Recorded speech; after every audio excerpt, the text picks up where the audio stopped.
আসসালামু আলাইকুম বন্ধুরা, আমি কান্তিক বলছি।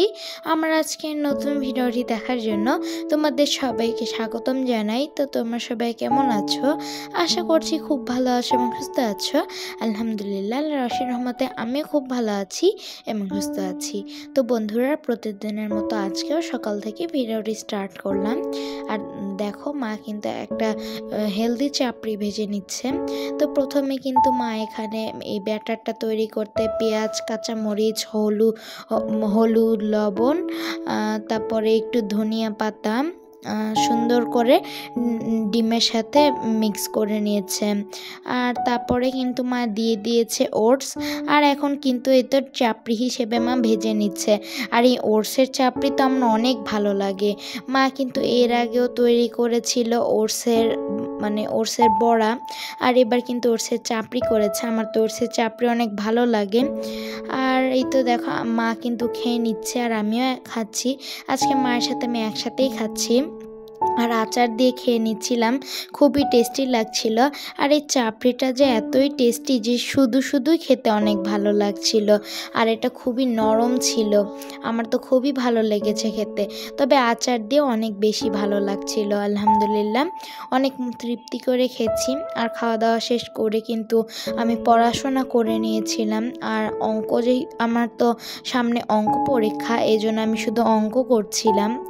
আর অনেকক্ষণ ধরে অঙ্ক করেছি, অনেক অঙ্ক করতে হচ্ছে, কেননা সামনে তো অঙ্ক পরীক্ষা, সারাদিন অঙ্ক নিয়েই বসে থাকতে হচ্ছে। তো ইনশাল্লাহ আমার পরীক্ষাটা ভালো হবে। ইংলিশ পরীক্ষা যেমন ভালো হয়েছে, এটাও তেমনই হবে। আর পরীক্ষা শেষ হলে তো অনেক ছুটি পাবো। আর এবার একটু কষ্ট করতেই হবে। তো তোমরা সবাই দোয়া করো যাতে আমার পরীক্ষাটা ভালো হয়। আর বন্ধুরা, আমি কিন্তু পড়াশোনা করার পর একটু বাইরে খেলতে গিয়েছিলাম, একটু খেলাধুলা বলতে কি একটু ঘুরতে গিয়েছিলাম। আর কিছুক্ষণ ঘোরাফেরা করার পরে তো আজান দিয়ে দিয়েছে। আর বন্ধুরা, আজকে তো বারবার কারেন্ট চলে যাচ্ছিল, বারবার তো এমনি কারেন্টই যাচ্ছিলো, আবার আমাদের টিভি ডিশের লাইনও ছিল না। তো এই ঝামেলা নিয়ে থাকতে হচ্ছিল, বারবার কারেন্ট যাচ্ছে, আমার পড়ারও অনেক ডিস্টার্ব হয়ে গেছে। আর যেহেতু ডিশের লাইন ছিল না টিভির, এজন্য কিন্তু পরে মিস্ত্রি এসেছিল আর সেটা ঠিক করে দিয়েছে। তো যাই হোক বন্ধুরা, এইদিকে দেখো, মা কিন্তু দুপুরে রান্নার আয়োজন করছে। আর আজকে মা দুপুরবেলায় খিচুড়ি রান্না করবে। তো এইখানে কিন্তু মা মুগ ডাল ভেজে নিচ্ছে। আর মুগ ডাল ভাজলে কিন্তু খুবই সুন্দর একটা সুঘ্রাণ আসে, মুগ ডাল যদি ভেজে দেওয়া হয়। আর আজকে কিন্তু আমরা খিচুড়ি দিয়ে হাঁসের মাংস খাবো। আর হাঁসের মাংস দিয়ে তো চিকেন খিচুড়ি খেতে না আমার খুব ভালো লাগে। আর দেখো, মা কিন্তু এখানে মসুর ডাল দিয়ে দিল চালের উপরে। আর এখন কিন্তু দিয়ে দিল সেই ভেজে রাখা মুগ ডালগুলো। তো এইভাবেই কিন্তু মা এগুলো পোলাওয়ের চালের উপর দিয়ে দিল। আসলে এগুলো কিন্তু পোলাওয়ের চাল ছিল।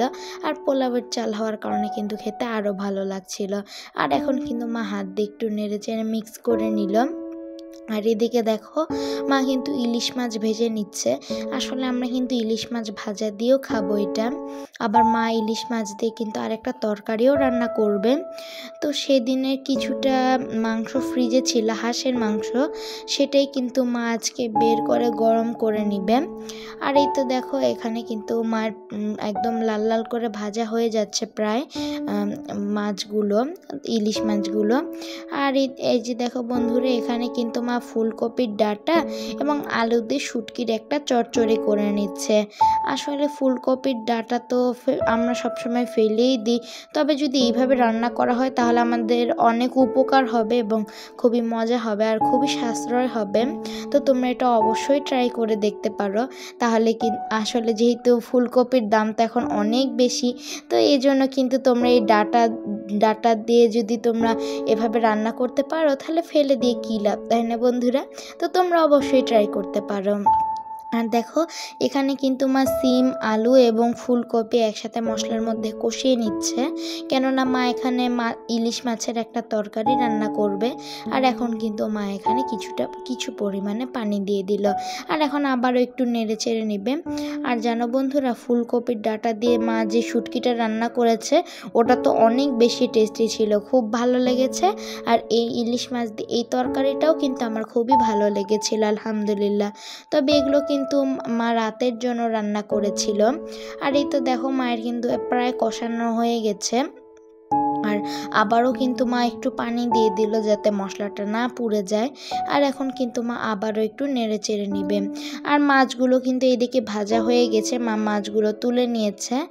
আর মাছগুলো কিন্তু পরে দিয়ে একদম সুন্দর করে রান্না করে নিলেই হয়ে যাবে মাছ দিয়ে আলু এবং সিম এবং ফুলকপির মজাদার তরকারি। তো দেখো মা মাছ দিয়ে রান্না করে নিল। আর এখানে কিন্তু দেখো মা সেই চাল ডাল এবং পেঁয়াজ রসুন কাঁচামরিচ, তারপরে গরম মশলা, আদা রসুন জিরা বাটা দিয়ে দিল, আর সব একসাথে কিন্তু মিক্স করে নিয়েছে। আর এখন কিন্তু তেল দিয়ে মা ভালো করে ভেজে নিচ্ছে। আর এরকম সুন্দর করে কষিয়ে রান্না করলে কিন্তু খেতে অনেক ভালো লাগে। আর কষানো হয়ে গেলে এখানে কিন্তু মা দিয়ে দিল ফুটন্ত গরম পানি। তো ফুটন্ত গরম পানি দিয়ে কিন্তু মা একটু সুন্দর করে নেড়ে চেড়ে নিবে। আর এভাবে রান্না করলে অনেক তাড়াতাড়ি সেদ্ধ হয়ে যায় এবং খেতেও খুব ভালো লাগে। আর এই তো দেখো মায়ের কিন্তু প্রায় সুন্দর করে সেদ্ধ করে নিচ্ছে, তবে এখনও কিন্তু প্রায় সেদ্ধ হয়নি, তোমরা দেখেই বুঝতে পারছো। আর এই তো এখন কিন্তু একদম পানি এখনও আছে, তবে এখন মা একটু নেড়ে চেড়ে নিবে।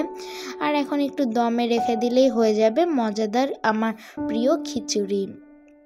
আর এই তো এভাবে কিন্তু মা সুন্দর করে রান্না করে নিল। আর মা অফ ক্যামেরায় কিন্তু হাঁসের মাংসটাও গরম করে নিয়েছে, আর সাথে কিন্তু এই তো মা আমাকে সার্ভ করে দিয়েছে আচার। আর আমার তো ভীষণ ক্ষুধা পেয়েছে, তো আমি কিন্তু বাহির থেকে এসেই বাসায় গোসল করে নামাজ আদায় করে নিয়েছি। আর তোমাদেরকে তো বললামই ডিশের লাইনের সমস্যা ছিল বলে মিস্ত্রিরা এসেছিল, তো তারা কিন্তু ঠিক করে দিয়েছে, এই জন্য কিন্তু অনেকটাই দেরি হয়ে গেছে। আর কেবল ঠিক করে দিয়ে গেছে তখনই গেল কারেন্ট। কেমন লাগে বন্ধুরা, এই জন্য কিন্তু খাওয়ার ভিডিও করা যাবে না জন্য আমরা অনেকক্ষণ বসেছিলাম। পরে কারেন্ট আসার পর কিন্তু এখন আমি খাওয়া দাওয়া করছি আর তোমাদের সাথে ভিডিওটা শেয়ার করেছি। আর আলহামদুলিল্লাহ এরকম যে খেতে এত ভালো লাগছিল, হাঁসের মাংস ইলিশ মাছ ভাজা এবং আচার দিয়ে খিচুড়ি যে খেতে এত দুর্দান্ত লাগছিল, খুবই ভালো লাগছিল। তবে বন্ধুরা ভালো লেগেছে ঠিকই, তবে খাওয়া দাওয়া শেষ করে কিন্তু আমি একটু রেস্ট নিতে পারিনি। বাসার জামাটা পরেই কিন্তু চলে গিয়েছিলাম। তো খুবই তাড়াহুড়া করে কোচিংয়ে গিয়েছিলাম, কারণ ছানিয়া ততক্ষণে চলেই এসেছিল, এই জন্য আমাকে কিন্তু ওই জামা পরেই যেতে হয়েছিল। তো এই জন্য আর তাড়াহুড়ার কারণে কিন্তু মাও খালি ওড়নাটা পরে দৌড় দিয়েছে, আর আমরা কিন্তু একসাথে তারপরে চলে গিয়েছিলাম। আজকে দেরি হওয়ার কারণে এত কষ্ট হয়ে গেল, তবে দেরি হয়েছে তো কি হয়েছে, তৃপ্তি করে তো খেতে পেরেছি আলহামদুলিল্লাহ। এইভাবে বিভিন্ন রকমের আইটেম দিয়ে খিচুড়ি খেতে তো আমার অনেক ভালো লাগে। আর এই তো দেখো আমরা কিন্তু তাড়াহুড়া করে বেরিয়ে গেছি, একটু রেস্টও নিতে পারলাম না। আর এখন কিন্তু এই তো আমরা কিন্তু তাড়াহুড়া করে যাচ্ছি, সানিয়ার সাথে গল্প করতে করতে আমি যাচ্ছি, তোমরা কিন্তু দেখতেই পাচ্ছ, তবে তাড়াহুড়া করে। আর এখন কিন্তু আমরা রিক্সা পেয়ে গেছি। তবে বন্ধুরা দুঃখের বিষয়টা হলো আমরা যে এত তাড়াহুড়া করে গেলাম, আমাদের সময়টাই বৃথা হলো, কারণ গিয়ে দেখি স্যার এতক্ষণ আসেইনি, স্যার বিজি ছিলেন। তো এটার জন্য অনেক খারাপ লাগলো। আর অবশেষে কিন্তু স্যার এসেছিল, আর তারপর কিন্তু আমরা একদম পড়াশোনা শেষ করে এখন বেরিয়ে যাচ্ছি। আর তারপর কিন্তু ফুয়াদ সাইকেল নিয়ে চলেই গেছিল, তবে সে তো আমাদেরকে বিদায় দেয়নি, এজন্য সেটা মনে করে সে আবার এসে ঘুরে আমাদেরকে বিদায় দিয়ে চলে গেল। তা আমরাও কিন্তু তাকে বিদায় দিয়ে দিলাম। আর আজকেও ফুয়াদের সাথে রেস করা হলো না, ফুয়াদের সাথে প্রতিদিন রেস করতে তো খুবই ভালো লাগতো।